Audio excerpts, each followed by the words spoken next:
جو اپنی تمام قوتوں صلاحیتوں کا اس راستے یعنی چینل پر ڈال دیں جو اس کے قانون نے متعین کیا ہے.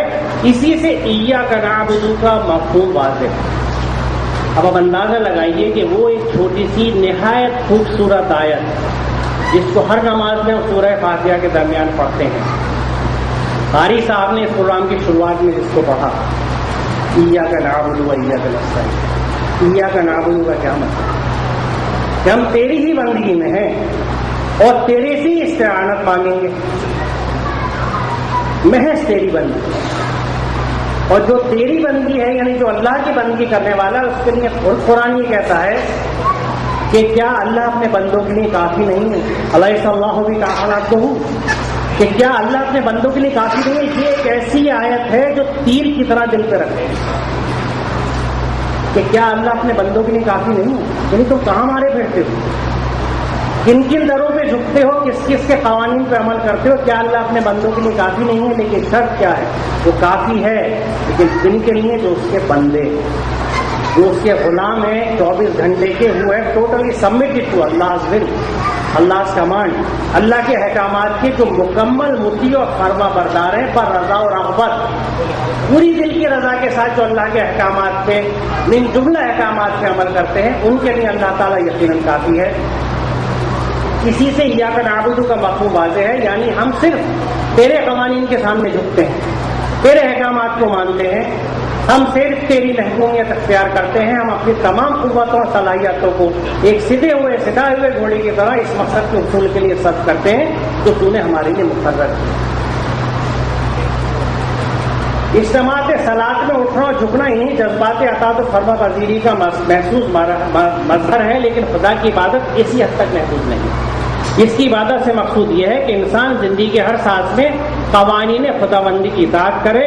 وما خلقت الجن والانس الا لیعبدون سے یہی مقصود. یعنی اللہ تعالیٰ جب یہ کہتا ہے کہ ہم نے جن اور انسان کو اپنی عبادت کے لیے پیدا کیا تو گویا اس لیے پیدا کیا کہ 24 گھنٹے آپ ہر طرح سے اللہ کے ہر احکام پہ عمل کرتے رہیں. اور اس میں عمل کرنے کے لیے خواتین و حضرات ان قوانین سے واقف ہونا بڑا ضروری ہے، کیونکہ یہ کیسے ممکن ہے کہ قوانین سے واقف ہو جب تک یقین جانے میں نے قرآن کریم کو ترجمے سے نہیں پڑھا سمجھا اور اللہ نے توفیق مجھے نہیں دی تو مجھے بھی نہیں پتا تھا کہ کل عبادی یقول التی حسن کا کیا مطلب، وقول قولا سدیدا کا کیا مطلب، ایاک نعبد کا کیا مطلب، اور اس کو میں کس طرح سے اپنی زندگی میں سمو لوں، میں کس طرح سے وہ شخصیت اپنی پیدا کر لوں، بنا لوں کہ جو ان احکامات کے تابع ہو.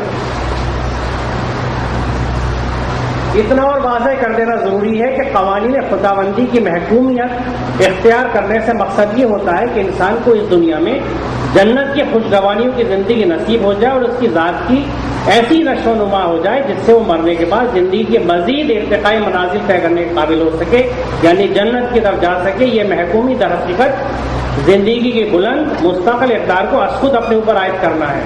یہ سیلف امپوز ریسٹرکشن ہے، یعنی یہ وہ چیزیں ہیں جو انسان اپنی مرضی سے پر رضا اور رغبت اپنی منشا سے اپنے اوپر لاگو ہے. سیلف امپوز ہیں. یہ بڑا اہم نقطہ ہے کیونکہ آپ کسی کے اوپر زبردستی نہیں ٹھوک سکتے. آپ اسے سمجھا سکتے ہیں، اسے موٹیویٹ کر سکتے ہیں، اپنے بچوں کو، اپنے گھر والوں کو، اور سب سے پہلے خود اپنے کہ میں پسندیدگی سے اپنی اللہ کے احکامات پہ عمل کروں. یہ سیلف امپوز ریسٹرکشنز ہوتی ہیں، کسی دوسرے کی عائد کردہ پابندیاں نہیں ہوتی، نہ ہی اس میں پوجا پاٹ یا اسی انداز میں کی جانے والی عبادت یعنی ورشپ کا وہ مفہوم ہوتا ہے جسے زمانہ قدیم کے انسان نے فطرت کی قوتوں سے ڈر کر انہیں خوش کرنے کے لیے اپنے ذہن سے وضع کر لیا. یہ ایک ٹریجڈی ہے تراجم کی ترجموں کی کہ آپ ترجمہ پڑھیں تو عبادت کے لیے انگریزی میں ترجمہ ورشپ ہی آئے اور جو ہندی میں پوجا پاٹ ہو جاتا ہے. تو یہ بڑا اہم ہے سمجھنا کہ یہاں عبادت کا مفہوم، قرآن میں عبادت کا مفہوم، عربی کی عبادت کا مفہوم محض پوجا پاٹ یا ورشپ یا وہ عبادات نہیں ہے جن کو ہم محض عبادت، یقیناً وہ عبادات ہیں، ان کی اہمیت سے کسی کو انکار نہیں، بے حد اہم عبادات ہیں، ان سے مفر ممکن نہیں ہے، ان کو چھوڑنے کی اجازت نہیں ہے، بلکہ حق تو ان کا یہ ہے کہ ان کو ان کی روح کی ادائیگی کے ساتھ ادا کیا جائے. مثال کے طور پہ ہماری زندگی میں ایک بہت اہم چیز نماز ہے. لیکن نماز کے لیے اللہ تعالیٰ قرآن میں کیا فرماتا ہے کہ اقیموا الصلاۃ لذکری، میرے ذکر کو، یاد دہانی کو قائم کرنے کے لیے صلاۃ کو قائم کرو. وہی اگر ہماری صلاۃ اللہ تعالیٰ کی یاد دہانی ذکر کو قائم نہیں کرتی تو وہ صلاۃ نہیں بنتی. اور یاد دہانی سے مراد کیا ہے کہ اللہ کے احکامات پہ عمل کرنا. وہ یا نماز پڑھنے کے بعد اگر میں اللہ کے احکامات کی طرف رجوع نہیں ہو رہا تو مجھے فوراً دیکھنا چاہیے کہ اس نماز کا اثر مجھ پہ کیوں نہیں ہے. لیکن معاف کیجیے گا، میں ایک ڈاکٹر سے دوا لے کے آتا ہوں، دوسرے لوگوں سے فائدہ نہ ہو تو میں ڈاکٹر کا سر توڑنے پہنچ جاتا ہوں کہ تمہیں فائدہ نہیں ہوا مجھے تمہاری دوا سے. لیکن قرآن یہ کہتا ہے کہ نماز لوگوں کو برائیوں سے روکتی ہے، فحش اور منکر سے روکتی ہے. لیکن نمازیوں میں یہ چیز نظر نہیں آتی تو ہماری کہیں گھنٹی نہیں بجتی کہ کیا ہو رہا ہے. کیوں؟ کیونکہ یہ تصور ہے کہ پڑھتے رہو، بخشش اللہ کر دے گا، اللہ معاف کرنے والا ہے. گویا اللہ بے سر و پیر کے نعوذ باللہ کوئی چیز ہے جس کا کوئی انصاف نہیں، کوئی نظم و ضبط نہیں، کوئی دانش مندی نہیں. سب سے بڑا دانش مند، سب سے بڑا منصف، سب سے بڑا عالم، اس کے یہاں یہ اٹپٹی چیز چل سکتی ہے. تو کیوں نہیں ہم یہ سوچتے کہ اس نماز کا اثر مجھ پہ کیوں نہیں ہو رہا؟ کیوں کہیں ایسا تو نہیں کہ میں نے اللہ کے ذکر کو تو قائم کیا نہیں صلاۃ کی وجہ سے. اور اس کے قیام کے لیے میں ایک لفظ کی مثال دوں آپ کو کہ اگر آپ سورہ بقرہ پڑھیں تو جہاں یہ شیطان کا ذکر ہے کہ اللہ تعالیٰ نے جب آدم کو بنایا اور وہاں موجود سبھی مقربین سے کہا کہ اس کو سجدہ کرو آدم کو، تو سوائے ابلیس کے سب نے سجدہ کیا. ابلیس نے سجدہ کیوں نہیں کیا؟ کیونکہ اس نے گھمنڈ کیا، تکبر کیا کہ میں اس سے بہتر ہوں. تو تکبر اور گھمنڈ وہ چیز ہے جس کی وجہ سے اللہ کا ایک مقرب لعین بن گیا، لعنت زدہ بن گیا ہمیشہ کے لیے. تکبر وہ چیز. اور آج کون ہے مستمع جو یہ کہہ سکے کہ میرے دل میں تکبر یا میں نہیں؟ آج گھر گھر جھگڑے میکے ہیں، خاندانوں میں جھگڑے کس بات کے؟ میاں مجھے اس جگہ نہیں بلایا گیا. اگر تو اس میں یہ مفہوم شامل ہے کہ اللہ سب سے بڑا ہے، میں سب سے چھوٹا ہوں. اللہ سب سے بڑا ہے، میں سب سے چھوٹا. کس انداز سے یہ گھمنڈ اور میں میرے اندر آ جاتی. اگر یہ یقین جانے میں نہ ہو تو 5 اسٹار ہوٹلوں میں شادی نہ ہو. یہ دکھاوتے، یہ سجاوٹ، یہ اونچے مکان، یہ شاندار ڈرائنگ روم، اور یہ پڑوس میں بتانا یہ دیکھنا خلیل کے ابا یہ صوفہ لے کے آئے تھے 20,000 روپے کا، ذرا دیکھ لینا آ کے، یا کسی اور انداز سے اس بات کو کہنا. یہ سب کیا ہے؟ اپنے آپ کو دکھانا کہ بھئی ہم بھی کچھ ہیں.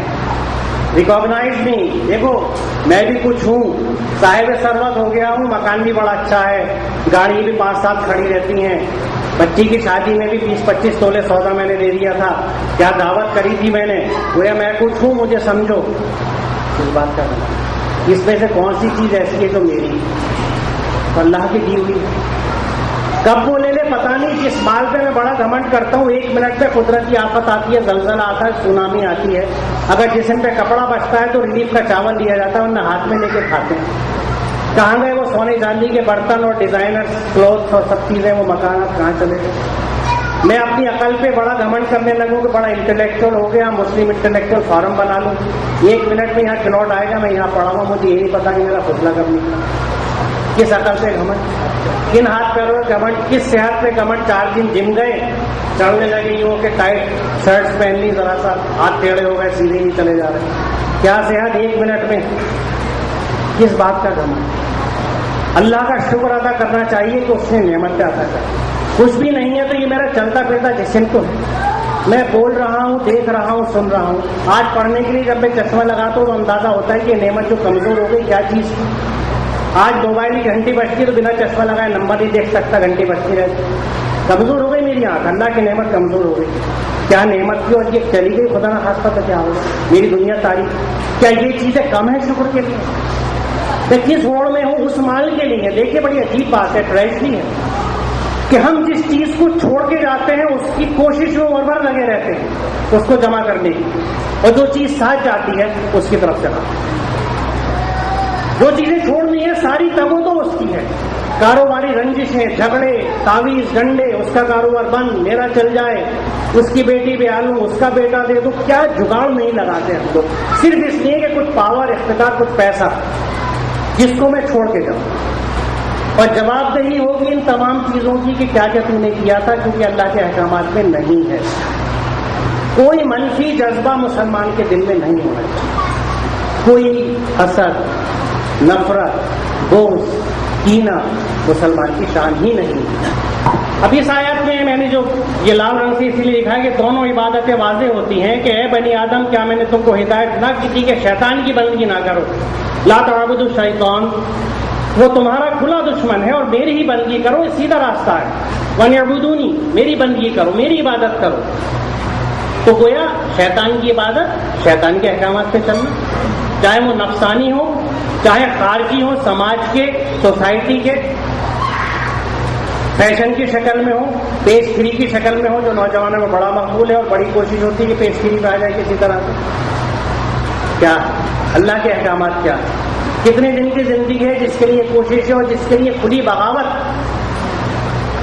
یہ جسارت کی انتہا کہ اللہ تعالیٰ کے احکامات کیا اور ہماری زندگی کس انداز کی. سورہ انعام 115-116 آیت. تمہارے رب کی بات سچائی اور انصاف کے اعتبار سے کامل ہے، کوئی اس کے فرامین کو تبدیل کرنے والا نہیں ہے، وہ سب کو سنتا اور جانتا ہے. اگر تم ان لوگوں کی اکثریت کے کہنے پر چلو جو زمین میں بستے ہیں تو وہ تمہیں اللہ کے راستے سے بھٹکا دیں گے، وہ تو محض گمان پر چلتے ہیں اور قیاس آرائیاں کرتے ہیں. اس آیت کو میں نے اس لیے لیا کہ ہماری اکثریت مستمل یہیں پہ رہنے والے سماج کی تو باتوں میں چلتی ہے.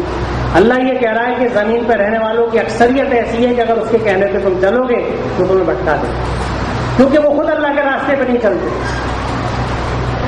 جیسا اللہ نے شروع میں نے قرآن کریم کو آیت پیش کری تھی کہ بہت سے جن اور انسان ایسے ہیں جس کو اللہ نے جہنمی کے لیے پیدا کیا ہے. یہ طبقہ چاروں طرف نظر آتے ہیں، بڑے رنگ برنگے لباسوں میں، بڑی خوش کلامی میٹھی میٹھی باتیں کرتے ہوئے، بڑے اچھے پروپوزل اسکیم لے کے، انویسٹمنٹس کے. تو دیکھیے آپ نے فیوچر کو سیکیور کیجیے، مال پہ بھروسہ کیجیے، اللہ پہ بھروسہ مت کیجیے. آنے والے وقت میں مال آپ کو بچائے گا، سیکیور کر لیجیے، اس کو انویسٹ کیجیے، اپنا مستقبل بچائیے. قرآن کیا کہتا ہے؟ للذی جمع مالا وعدتہ یحسب ان مال اخلدا، جس نے مال کو گن گن کے جمع کر کے رکھا کہ یہ کل کو کام آئے گا، مجھے بچائے گا، خطبہ میں ڈالا جائے گا. کس انویسٹمنٹ کی بات کرتے ہیں؟ وی بینک اپون اللہ، ہم صرف اللہ پہ بھروسہ کرتے ہیں. جس نے مجھے آج دیا ہے وہ کل بھی دے گا، اور جس نے آج دیا ہے وہ اس بات کا حساب لے گا کہ اس کو تو نے کس انداز سے خرچ کیا. کیا وہ صرف تیرے پیٹ میں گیا، شان و شوکت کی نظر ہوا، بچیوں کو جہیز میں گاڑیاں اور زیور دینے کی نظر ہوا، یا تو نے اپنے خاندان کے غریبوں کو دیکھا، پاس پڑوس کے غریبوں کو دیکھا، بیواؤں کو دیکھا، یتیموں کو دیکھا، جو ان غریب مسکینوں کو دیکھا جن کو معاف کیجیے گا گردواروں میں تو کھانا کھلایا جاتا ہے لیکن ہمارے یہاں تو لنگر سوکھ چکے کبھی.